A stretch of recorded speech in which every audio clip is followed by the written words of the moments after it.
एक दिन अफवाह आती है कि इन्होंने कोई कार्यकारिणी की बैठक की।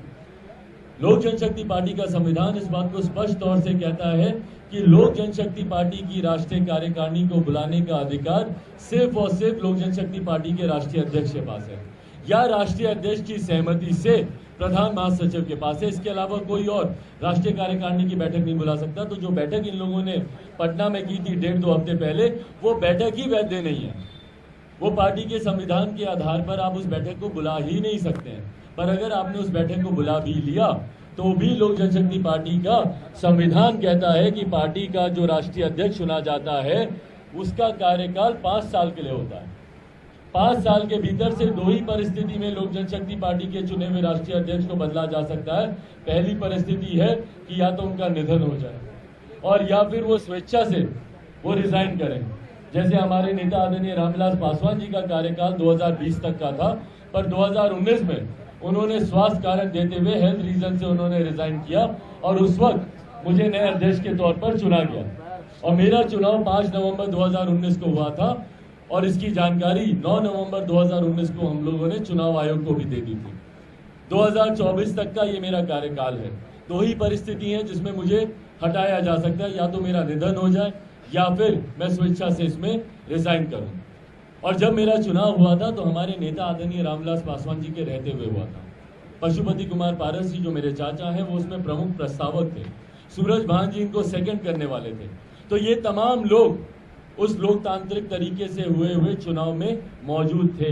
पर आज अपने आप को स्वतः आकर घोषित करना, ये कहीं ना कहीं हमारे नेता आदरणीय रामविलास पासवान जी के विचारों पर, उनके लिए गए फैसलों पर उंगली उठाने वाला है।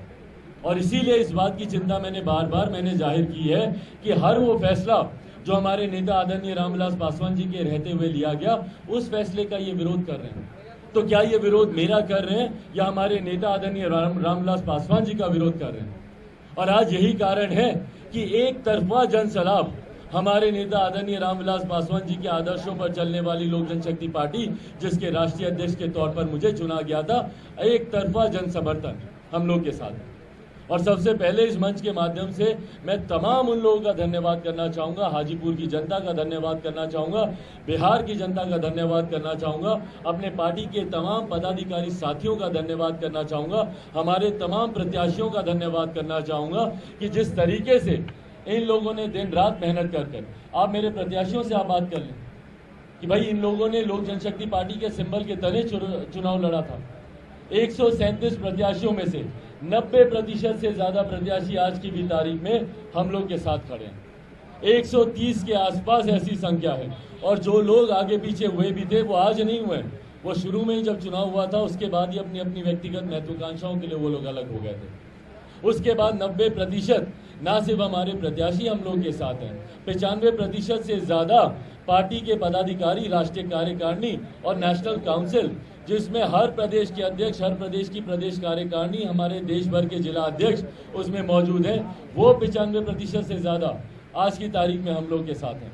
तो उसके बाद जब कोई व्यक्ति आकर इस तरीके से हमारे नेता के सामने बनाई गई पार्टी के फैसलों पर, और जब मैं इन नेताओं की बात करता हूँ, मैंने उन 66 लोगों का नाम जो राष्ट्रीय कार्यकारिणी में जो 75 लोगों की बॉडी उनमें से जब 66 लोगों का नाम मैंने लिया, आप चाहें तो मैं उस वीडियो को भी मैं जारी कर सकता हूं जो मैंने दिल्ली में जो हमारा राष्ट्रीय कार्यालय है वहां पर जब हम लोगों ने राष्ट्रीय कार्यकारिणी की बैठक बुलाई, उसमें ये लोग मौजूद थे। ये वो 66 लोग हैं जिनको मेरे पिताजी के रहते हुए ही नियुक्त किया गया था। इसमें अगर कोई ये बोले कि भैया उनके निधन के बाद तो मैंने नई राष्ट्रीय कार्यकारिणी बना ली, महज 10-12 लोग ऐसे हो सकते हैं, वो भी मैक्सिमम 10-12 हो सकते हैं, जिनको शायद हम लोगों ने नई नियुक्ति की गई होगी। या तो उनमें से किसी का निधन हुआ होगा, या वो लोग पार्टी से अलग हुए होंगे, या ये पद खाली रहा होगा, इसीलिए इसकी नियुक्ति की गई होगी। उसके अलावा अगर आप देखेंगे तो 95% लोग वही हैं जो मेरे पिताजी के समय से हैं, 20-20 साल पुराने, 18-18 साल पुराने। कई तो ऐसे जो कि दलित सेना के समय से चलते आ रहे हैं, पार्टी का भी उस वक्त गठन नहीं हुआ था। मैं चुनौती देता हूं कि उनके नामों को चिन्हित कर कोई बोले कि नहीं ये चिराग पासवान ने नए व्यक्ति को नियुक्त किया। मेरे कितने ऐसे प्रदेश अध्यक्ष हैं, हम लोग के मणिपुर के प्रदेश अध्यक्ष आप ले लीजिए, हमारे महाराष्ट्र के प्रदेश अध्यक्ष आप ले लीजिए, बेंगलोर के, कर्नाटक के आप प्रदेश अध्यक्ष ले लीजिए, तमिलनाडु के हमारे प्रदेश अध्यक्ष ले लीजिए, ये तमाम वो प्रदेश अध्यक्ष हैं जिन्होंने मेरे पिताजी के साथ 15-15, 20-20 साल काम किया, और वो सूची में आप लोगों के साथ मैं साझा करने को तैयार हूं। चुनौती दे कोई व्यक्ति कि वो सूची नहीं है, तो मेरे पिताजी के विचारों को जिस तरीके से रोनने का काम मेरे चाचा के द्वारा ही किया जा रहा है, उनके द्वारा लिए गए निर्णयों पर आज ये मेरे राष्ट्रीय अध्यक्ष होने के पद को चुनौती दे रहे हैं। तो भैया, हमारे नेता अपने रहते रहते मुझे राष्ट्रीय अध्यक्ष की जिम्मेदारी देकर गए थे। आज ये मुझसे सवाल करते हैं कि भाई जाके पूछे चिराग से कि चिराग ने मुझे प्रदेश अध्यक्ष के पद से क्यों हटाया।